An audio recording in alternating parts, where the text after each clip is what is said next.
Hello friends, আজকে তোমাদের জন্য দেখো আরেকটা ভিডিও নিয়ে আসলাম। ছোট ভিডিও, বেশি বড় না এটা।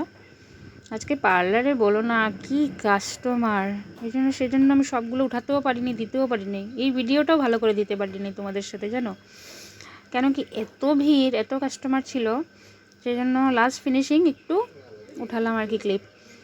ওকে বলেছি সেটা তোমার আইল্যাশটা লাগিয়ে দিতে, আমাকে একটু হেল্প করে দিতে। এত কাস্টমার ছিল, করতে করতে আমি টায়ার্ড হয়ে গেছি। তারপর ও আমার একটু আইল্যাশটা একটু লাগিয়ে হেল্প করে দিল। আমি এখন ফাইনালি লিপস্টিকটা লাগিয়ে দিচ্ছি ওকে।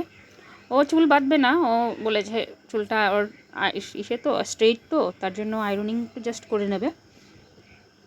ও ওইদিকে আইল্যাশটা লাগিয়ে দিচ্ছে, আমি একটু লিপস্টিকটা লাগিয়ে দিচ্ছি। এত কাস্টমার ছিল আজকে, মানে করতে করতে পাও ব্যথা হয়ে গেছে, কি বলবো। দেখো যে অলমোস্ট হয়ে গেছে। এখন টিপটা পড়বে, সিঁদুরটা লাগাবে। দেখো ফাইনাল লুক কেমন লেগেছে তোমাদের জানাবে। ও তো খুব হ্যাপি, ও তো অনেক কিছু বলতেছিল, এত খুশি ও। জানাবে আমাকে কমেন্ট করে।